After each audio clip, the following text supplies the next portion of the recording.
Welcome to Wellness Radio with Dr. Jeanette Gallagher as your host. Her show discusses topics of health, wellness, and spirituality and is about discovering your place in this great universe from your cells to the cosmos. Along with her guests in casual conversation, she strives to ask the difficult questions that may be holding you back from a vibrant life and shares new ideas that may inspire you to make a change in your life that you only can see in your dreams. And now, here is Dr. Jeanette Gallagher. Good evening, everyone, and welcome to Wellness Radio. This is Dr. Jeanette Gallagher, and it's a pleasure to have you with us here this evening. Tonight we are going to be talking about our human existence, our human story, our spiritual sense, and our soul inside of us. What is it all about? How is our life playing out? How are we seeing our day-to-day? And we're saying, is this what I'm meant to be? Is this what I should be doing? Is this what I enjoy doing? Is this perhaps my mission? How can I serve? How can I help others? These are all questions. If you've been pretty much born, I guess, pretty much after the year 1960, you are now at the precipice point of having all of these questions.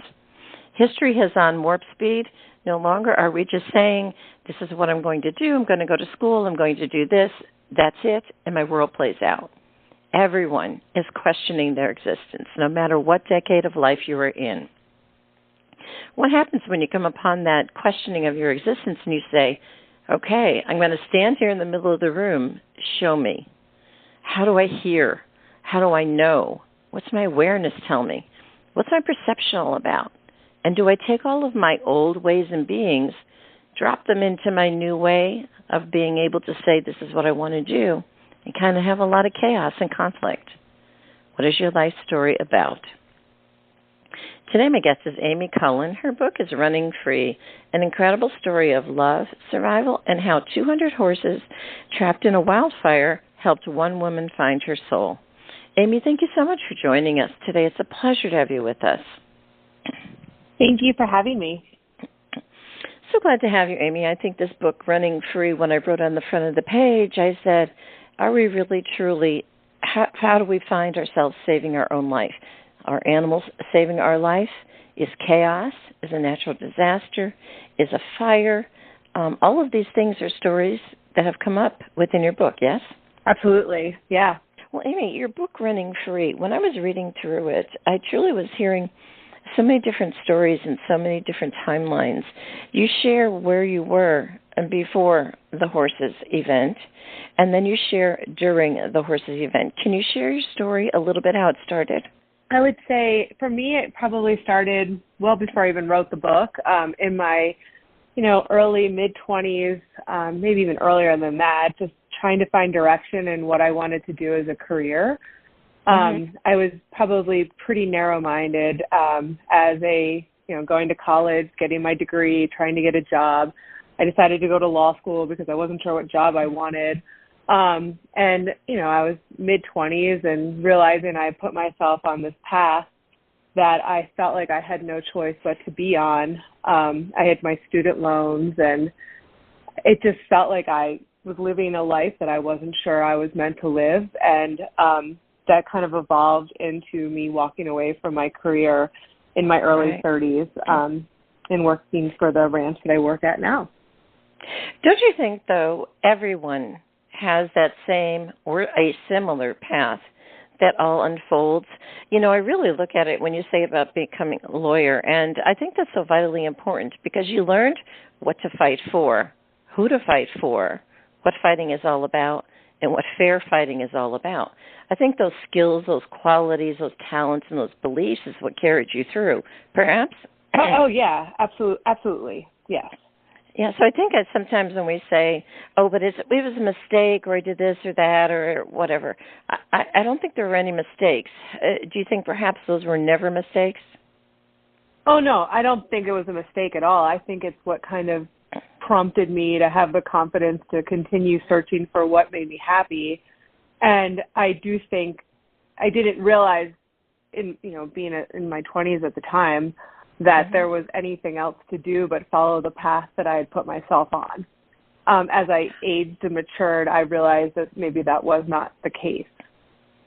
Yeah. Everybody has had those paths. I had them myself, I can distinctly remember in the 70s, it was, okay, you're going to go to school here. Here's your one suitcase. See you later, And and I distinctly remember being a dental hygienist, and it was like, oh, but this is kind of the only job that, a woman can do at that time, because people weren't even going to college. I think I was the first in all my relatives to ever go to college. So I think if we look at the decades and we say human history has really evolved along the path also, too, depends on what age you are, yes? Correct. Yeah. I mean, I'll disclose I'm 45 now. So I was born in 79, and it definitely just felt like you had to go to college and you had to get a job and you should be married before you're 30 and you should have your 2.5 kids and your home and all the things that I thought I needed to have in order to be successful. I think that's a story of human society. A lot of times people will say, but it's just my story, but it's really where everyone is in the collective at the time. When I was growing up, it was, like I said, I was the first to go to college, but I distinctly remember, my ancestors, my parents, my grandparents didn't even go to anything past like 5th or 6th grade. So we look at it, was it common then for those things that we were doing then, and now we are just taking and expanding on our story? Oh, yeah, absolutely.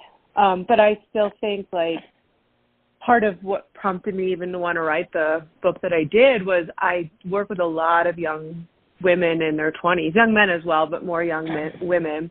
And I see them, they're so stressed out because they're not doing certain things by a certain age, or they have not accomplished things that they had thought they needed to accomplish, or they're not able to find a job with their degree. And I just think, learning to look outside the box and not be so narrow-minded with where life may take you, I think is a huge lesson that I learned that I hope to pass on. Yeah. It's definitely exciting, I think, sometimes when people will say, but I really don't know. And I think that's, once someone's ready to blow open the door, it's like, don't ever look back, It's sort of like the idea of you can't unsee once you've seen, It's sort of like once you've gone and, your exploration with horses, once it's opened the door for you, it truly, you could never close that door again, don't you think? Exactly. Exactly. And I mean, I started riding horses as a very young kid, and I just didn't think there was any way that I could have a career and with horses at that point in my life. Yeah. Yeah, it's so different. I think, when we look at it, we say, what's really going on in the world? And, when you talk and you share the story about the horses in your book, and we'll get into the story in a minute, but I had written on the very first page, you have chapter 1, it says trouble, and it's Troublesome Creek, and I looked at it, I said, oh, that's an Indian name, perhaps, or maybe that's source. Right. And I think that's so vitally important because there's so many signs in the world that we kind of don't even recognize or notice. And on the side of the page, I wrote impending, sign of warning. And I think sometimes when we say we diss it, we don't pay attention, these signs all along are in our life, and we don't even notice them, or we don't even give them any credence. And I think it's only in retrospect that we could say, oh, look at this, how that played out. Perhaps your whole book is about that? Yeah, absolutely. Yeah, you've got it, for sure. I think it's very awesome, though, to be able to see that you've been able to look back in reflection to share your story. Also, too, I think the idea is that sometimes when we say, this is my life, and, when you talk about it in the beginning of the book, you said you became a wrangler, the one in charge of the horses. And when I think of the word wrangler, we think of bringing them together and getting them under one house, and sort of like the word control. We'll use that for a minute. But if you think about it, your lawyer thing was also, too. You can't do those things. They're outside the box. You got to get within the rules and stay within the box. Perhaps it's very similar concepts? Absolutely. When you look at it at a high level like that, yeah. I think, working with horses, they teach you instead of to look within yourself a lot more, then you realize being an attorney at that point in my life, I was just trying to hit my billable hours and trying to do a good job and get promoted. So I think there's definitely a parallel for sure. Yeah. Also, too, I thought about the idea is that, when I think of, we think of horses wanting to be free. And, being a lawyer, you think of people, I want to be free. I want to be able to do what I want, or I want to be able to, go here or there, or just have that sense of freedom, and it's freedom denied. Do you think that perhaps maybe sometimes horses also have freedom denied?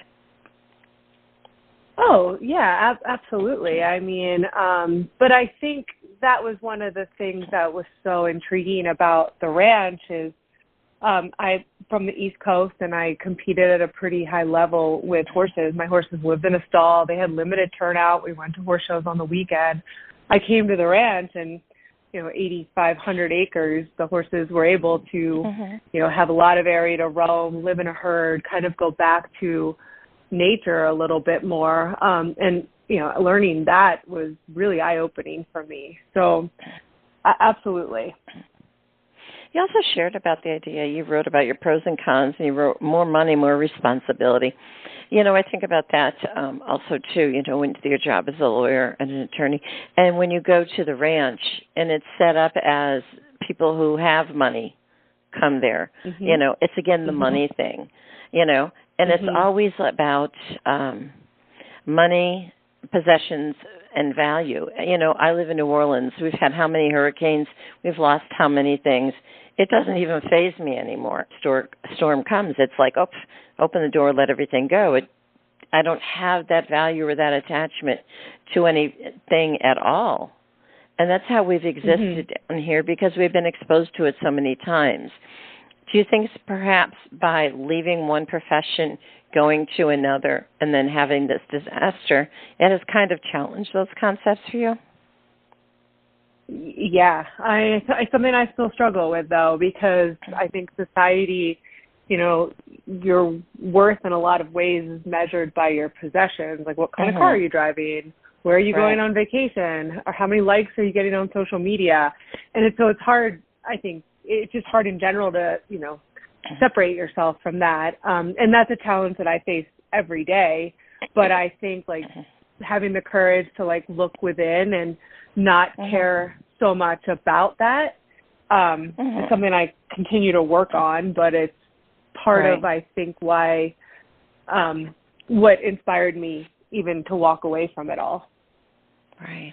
You also wrote in your book, it says, it's not fair to them. When you talked about the smoke coming and, it's not fair to them. And I would go, oh, you mean with the horses with the smoke? And they'll be like, no, it was to the guests and their adventure that they paid for. So we think about it. It's almost like there needs to be a disclaimer. Here's our tier of what's important.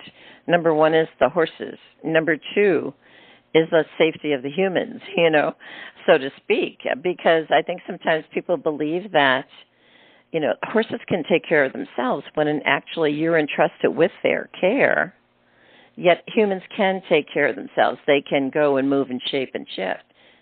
But it kind of gets kind of like a little muddy, don't you think, when something like this occurs?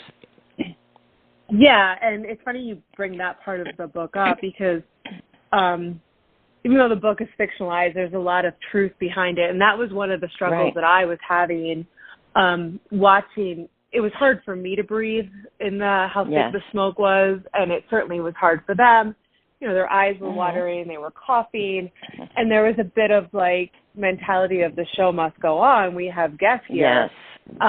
And, I held my ground. I talked to my vet, and my general manager at the time realized that was the right thing to do. It's not fair to make these animals do anything other than try to just exist in the smoke like we were trying to do as well. Also, too, I think you talked about the sick, the older, and the injured horses. And, here in the South, we all know about moving. We move things pretty much ahead of schedule. And I think a lot of people that are newer to natural disasters, such as fires or floods or whatever it might be, they kind of wait until there's a crisis. They get to the 11th, 11:59 kind of hour, so to speak. Mm-hmm. Don't you think that happens a lot?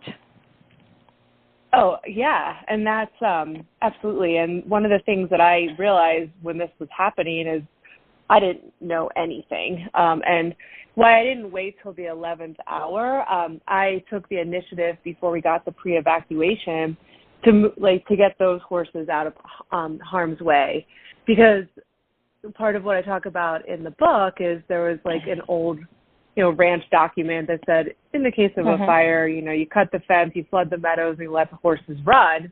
And just reading that, I was like, well, this horse can't run, and this horse can't do that. So I moved those horses off the property well before we got the pre-evacuation notice, which in hindsight was the absolute right thing to do. Right. Yeah, absolutely. So many times people hear, we've had storms where the elderly were not evacuated, nor were the nursing homes, and a lot had perished. And it was very sad, and it angered a lot of people. However, we always talk about the cavalry. When is the cavalry going to come? Is it going to come? We think about that as humans. When something drastic happens, who's going to come to save us?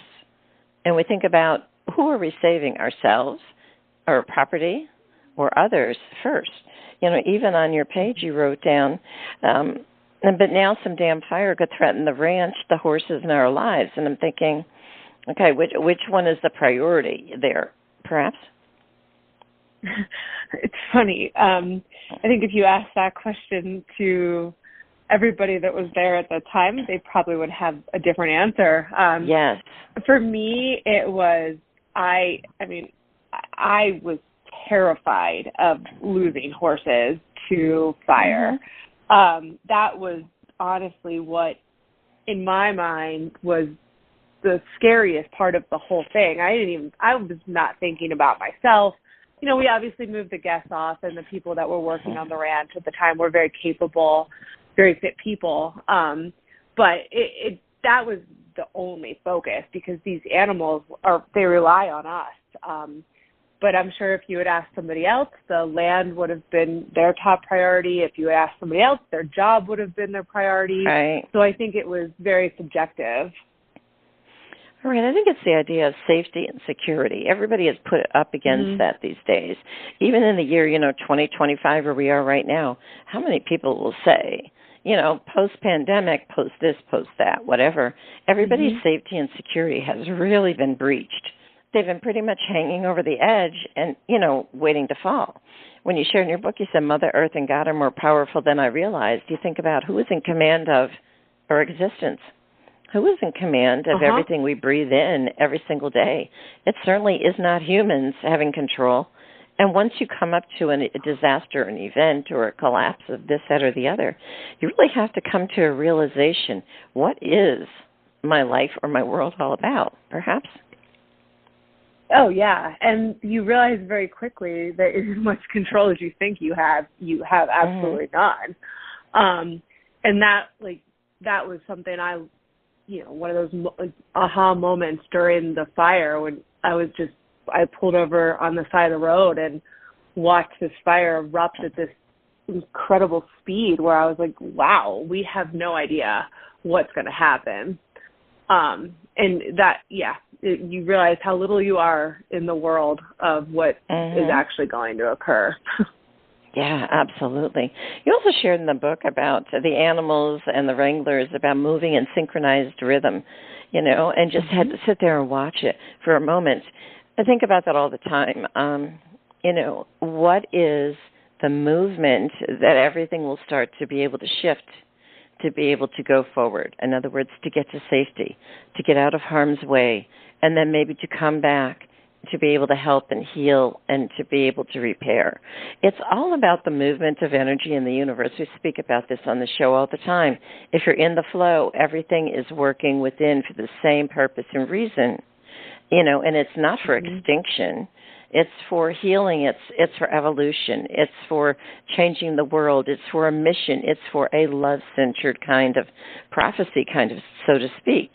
So in essence, once you do start to see that people coming together, you understand that there is something core innate in everyone, and it's a spirit that keeps you going. It's a deep connection to the earth or to the horses or to even to the fire. I mean, you could feel the intensity of the fire. If you don't have that deep connection and you put up this wall, I think you really kind of get hammered over the head, and you'll keep having events where they'll keep hitting you. But once you get that deep connection, you really see the world with different eyes, perhaps? Yeah, and it's funny, kind of along the path of what you're talking about, like that is what horses teach me every single day.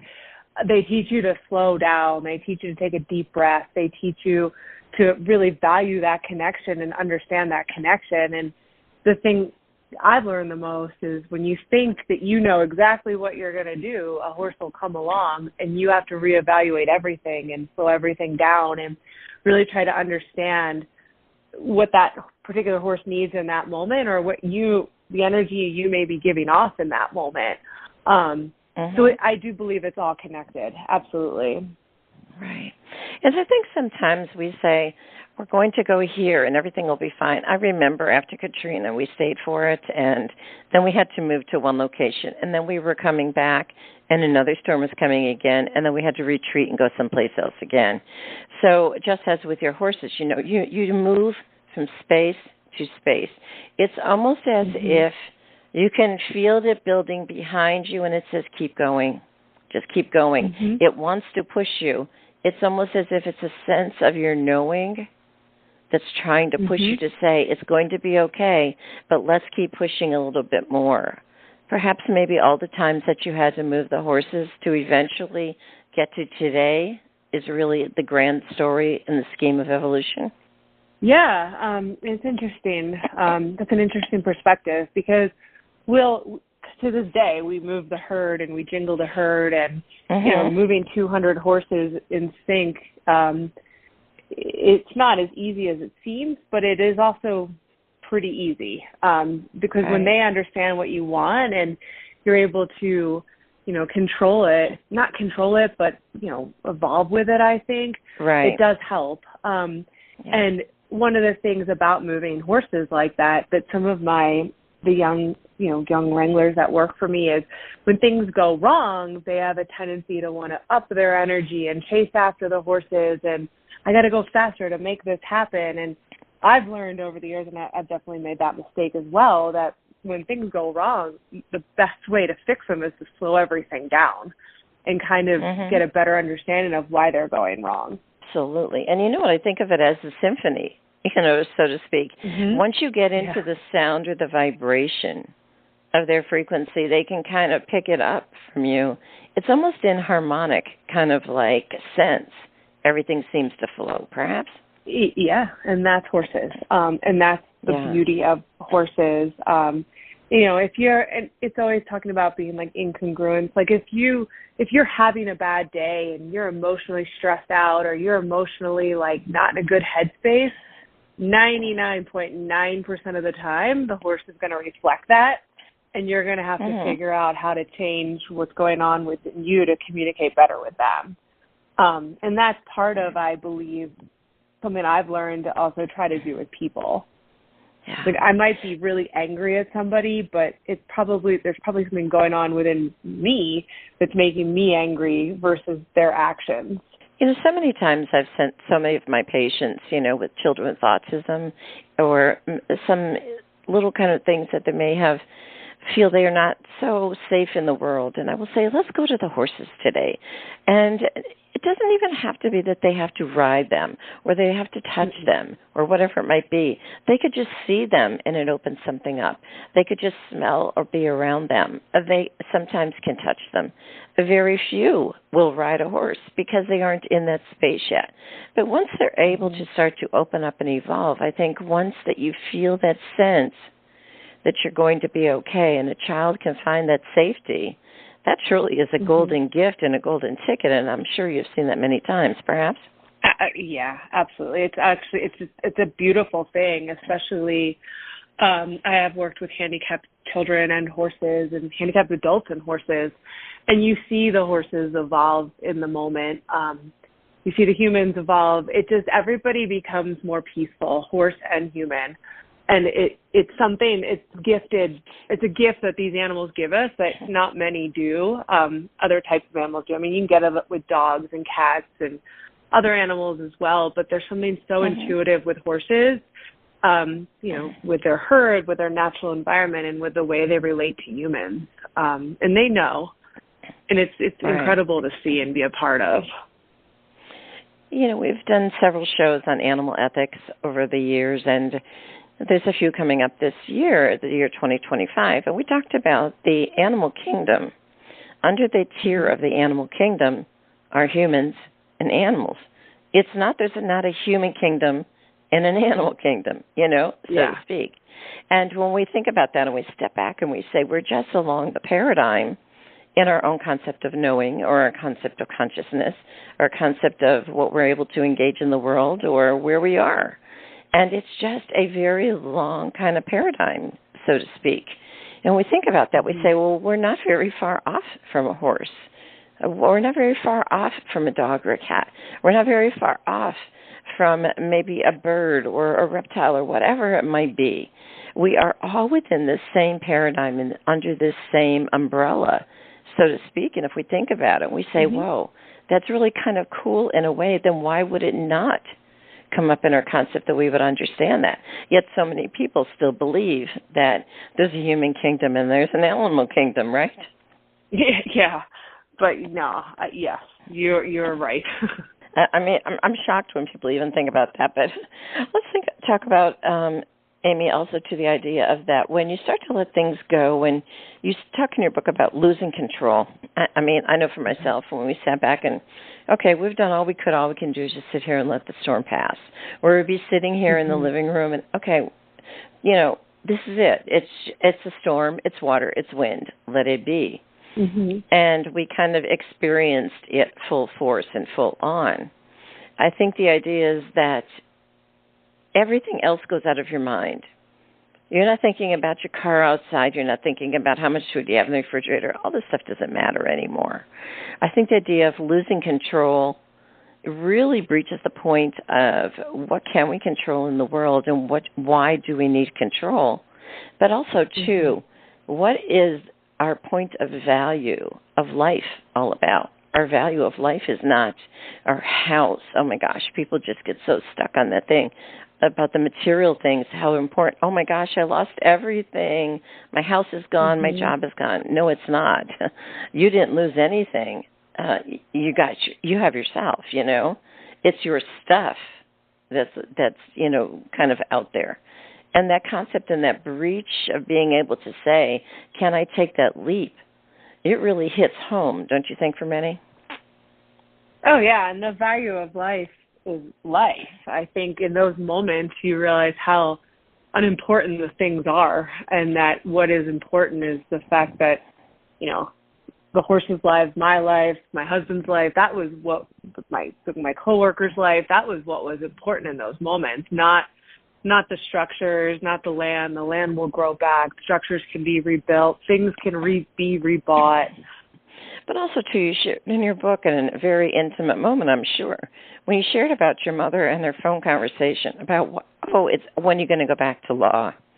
I mean, so many people, we get to the other side and we have these conversations where we seem to be tested or we seem to be still tethered to those old conversations. And we go, okay, but that's their perception and that's their point of view, and they have a valid one for themselves. It just is no longer mine, perhaps? Yeah, that part's not fictionalized in the book, because it was one of those things. You walk away from a career, you have student loans, see a concept of my daughter is going to be a lawyer, and no longer. My daughter is now a horse wrangler in the mountains. It was hard for my parents to grasp initially, and it's all worked out, and they were quite happy with where I ended up. But initially, it was like, what are you doing? You can't do that. You can't leave this. Like, that's silly. Like, don't be silly. But ultimately, it was the right thing for me, and they eventually came around to that. Yeah, because it was their time and their evolution, just as I shared, my parents said they have their own time, their own evolution, and that's where they grew up. It's their imprint, so to speak. And we have a different imprint. I'm almost 70. I have a different imprint, perhaps from you or from my parents or whatever that might be. Let's talk about in closing. You share the topic of, you say, about surviving. Think about the word surviving. What does it really, really mean? How can we survive? And do we survive? And what is the word surviving about? Is it about an attainment of getting back? So many times people say, oh, we can't wait till we get back to, how it used to be. We're going to put everything back how it used to be. We're going to go back to blah, blah. It's always, please don't go back to where it was, Start with a new sense of a new power, a new sense of energy, and create something so much more grand going forward, perhaps? Yeah. I think you can't go back. I think each day is a new day. And when something is a natural disaster, fire, flood, hurricanes, whatever it is, I think going back to what it was is almost impossible. It can look the same, and maybe it'll feel the same at times, but it's not the same because you've now been through something you hadn't been through before. It's about being able to say we're so much more than that, what we had held on to before. I think when we see that, we say, wow, this is so exciting. And then we let go of the fear or the sadness or the grief. Isn't that part of the healing process? Oh, yeah. Yeah, you have to let go of it. And if you don't, then you're tethered to it, and it's hard to exist if that's all you're focusing on. Yeah, you can really get stuck with that tether line kind of stuff, Yeah. And it really it holds you up, don't you think? Yeah, if you're focused on what went wrong or what happened to you, or, like my dad passed away, and focusing on, well, I wish he had lived longer, like that doesn't change that it's happened. And I think part of what moves you forward is knowing it's just a part of life, and you as a human or you as a soul have to keep moving forward and not be tethered to what happened. Yeah. It's hard. It's not right. easy. Well, I think it's also, too, about being able to see the cycle of the world, the cycle of the cosmos, the cycle of everything. We watch flowers. We plant them in the spring, and they die in the fall, Some come up, and we say, oh, we don't like that. We want them to last 2 or 3 years, so we get a different kind of bulb or flower. Still others say, well, I'm going to plant a tree. It'll last longer.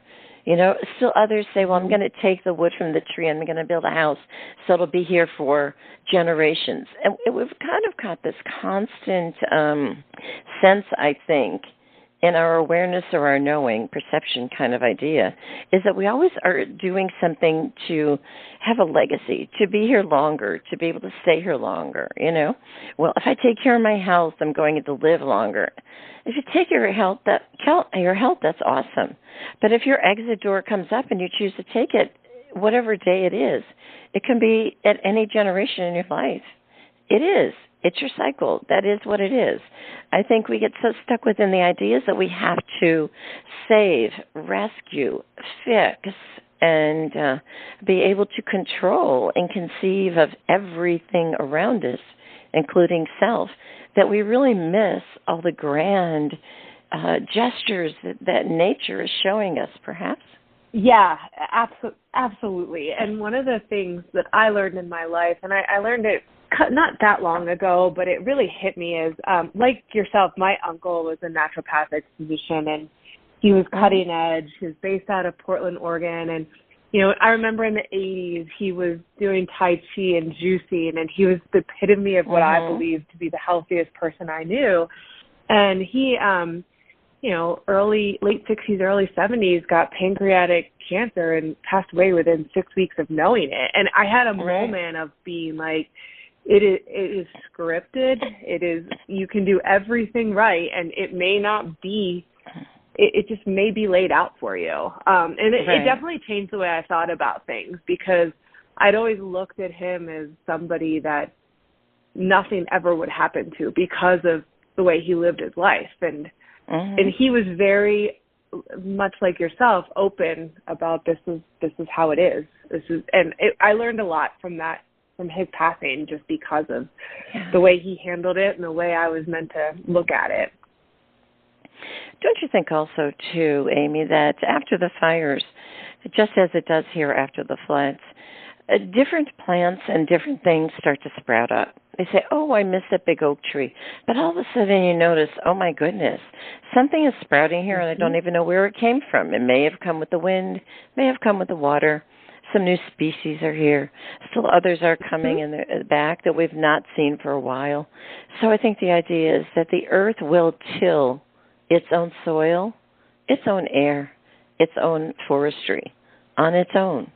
And if we just get out of the way and allow it to occur, and then be able to go back and say, I'm here to observe the grand evolution of not just humans, but of the earth, isn't that the grand story of maybe where we're going? Yeah, and absolutely. And after the fire, you nailed it. One of the things that happened that following summer was this plant called fireweed came up all over the ranch, and it was beautiful red and orange flower, and it coated the entire landscape. And before you knew it, there was still charred land, but you would see these beautiful flowers coming up in some of the most burnt areas on the property. Aspen trees, they're one organism, and the roots didn't die, even though some of the trees were dead. Before you knew it, they were all coming up in bigger quantities than they were before. And so I'm on the upside of seeing all this. But yeah, since the fire, I will say the wildflowers, the landscape, the trees, everything is probably even more beautiful than it was before. Yeah, it's almost like you have to clear away the muck that's been accumulating for many times, many generations, many decades, and say, oof, we're now going to clear the slate. It's almost like, when you go through your house when you're spring cleaning and saying, okay, I need to bring in some fresh air. It's also, too, when people have grave illnesses or cancer, and all of a sudden they say, oof, I'm tired of that. They change their ways, their thoughts, or whatever. They might have a few more weeks, a few more days, a few more breaths, but all of a sudden they say, oof, it just feels peaceful, it feels silent, and it feels very loving and cared for. Isn't that, I think, perhaps, in closing, we can say what you might feel on the ranch now? Yeah. What I learned is that is exactly what happened. The people loved the property, they loved the horses, they loved each other, and the fire brought everyone closer together. And I think we've thrived because of that. And without the fire, I don't know if we would all we probably wouldn't be where we are. I think it came at a great time, at the right time. There's never a great time, but at the right time. And then the way we've kind of evolved and grown since the fire, it's been a beautiful thing for sure. Right, because sometimes it's a whole lot of taking. You get on that path, just as you shared, about a lot of your customers or a lot of the people that had come to the ranch prior. It was a whole lot of taking and demanding and expecting, that kind of idea. And it's sort of like, oh, man, we are so over this. And when you are so over that, you really want to bring it back to something else, maybe.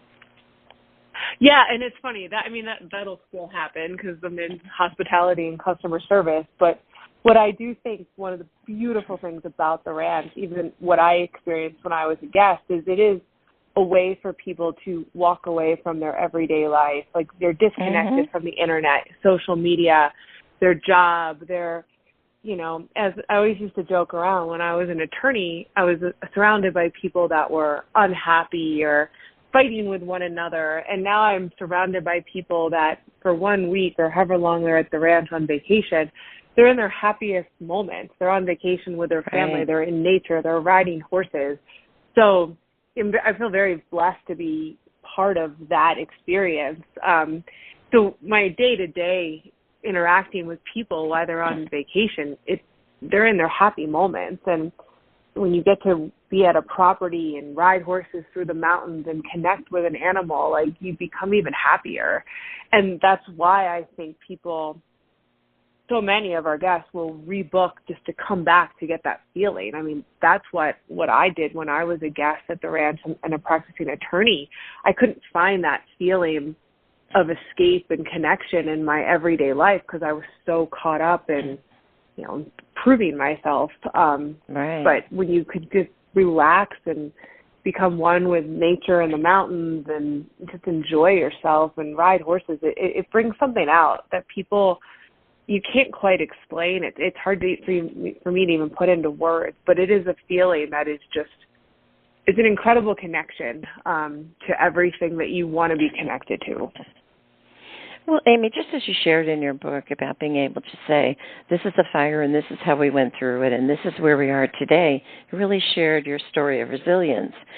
People here, they come to New Orleans and they say, where was the flood? Where was the hurricane? What did it do? And we all share our stories. And I think that's so vitally important to be able to share our stories of that, because others will have that as a basis to say, wow, we can be resilient. We are not going to lose control and be able to, no one's going to care for us or feel that we're important or valid in this world. And yes, the cavalry will come and others will help and support us. So I think that's very important to have that story out there so that others will say, when it comes my time and I do face something like that, I know that it will be okay, and I just need to continue to keep going. Isn't that the inspiration we are here sharing today? Absolutely. And the thing that you just said that it made me laugh a little bit is after the fire that summer that we opened up, I was worried, like, it's not the same. The landscape has changed. And I remember riding with guests and them asking me just that, well, how many years ago was the fire? And I was, and because their perspective and their perception was completely different than mine. And they were only looking at it as what it is now versus what it was. So it happened. It happened to me, for sure, with guests, me perceiving that guests were going to be not enjoying themselves as much because the landscape had changed. And some of them didn't even realize we had a fire. Right. And I thought that was very, very interesting and a very interesting way to look at it. But I think also, too, they're coming because they're expecting to buy into a product. But sometimes, too, once people know the history or the evolution, they're coming there to experience. And that's different. A product is different than an experience. Even so many times people will come here and they'll say, oh gosh, you could listen to the news and there's still water around. And we'll say, but this is my house, I'll show it to you. And it's all vacant and it hasn't been bulldozed down yet, and it can be many, many decades later. And that's still my experience. Or others will say, my house is no longer there, my business, and this is the new one that I built. Still others will say, this is now vacant land, and the ocean or the Gulf has claimed it. So I think it's all about our perspective and what we're willing to accept, maybe. Exactly. And what you're saying is, just in my mind, is keeping your mind open to not be so narrow-minded. Like where somebody might think, well, I've lost my home. Somebody else might look at it as, yeah, but look at the land now, or look at what the Gulf took the ocean now. So I think it's just keeping your mind open and being willing to change what you perceive something to be, or a way it meant that you thought it was supposed to be. Yeah, it's bringing us right back in closing to your title, Running Free. So I think, Amy, could you share with the listeners how to find out more information about your work? That'd be great. Yeah, my book, Running Free, is available on Amazon, and I'm currently in the process of getting the audio book done as well. You can also find more information on the website, which is runningfreehorses.org. And I'm also on social media with the name Ami Cullen. Very good. Well, Amy, it was a pleasure to have you with us here today to share your story about the horses, the resilience, and definitely about the disaster, to be able to say we are here to be able to witness everything that's going on and to be able to share the story. So thank you so much for sharing it. Thank you so much for having me. I really had a good time. I appreciate it. Thank you. If you'd like to find out more information about Ami Cullen, again, the book is Running Free, an incredible story of love, survival, and how 200 horses trapped in a wildfire helped one woman find her soul. Please do click on the link on the bottom of today's show page to go directly and find more information. And it is about being able to say we are all here at this time to witness and to see how the grand gesture of the earth and humans are now facing what's coming up for them. And how can we help each other in helping and healing and being able to just get to the next step. Reach out your hand and say, tell me your story. How can I help and support? Because you know what? Once we help and support, we learn we are stronger humans. We learn we can have more giving capacity. And we're all here to guide each other home. Thank you so much for joining us today. This is Dr. Jeanette Gallagher. Until tomorrow, have a great day. Today we discussed many life-changing concepts. Who do you turn to and how do you know what is best when faced with a health crisis? Dr. Jeanette is a patient advocate. She listens to the patient, the doctors, and the family, clarifies the health issues and concerns, then helps the patient make the best choices going forward. If you would like help implementing change into your life and health, we can talk and see where you are stuck and how to improve the quality of your life. Check the link on the bottom of today's show page or visit drjeanettegallagher.com to schedule a phone appointment today.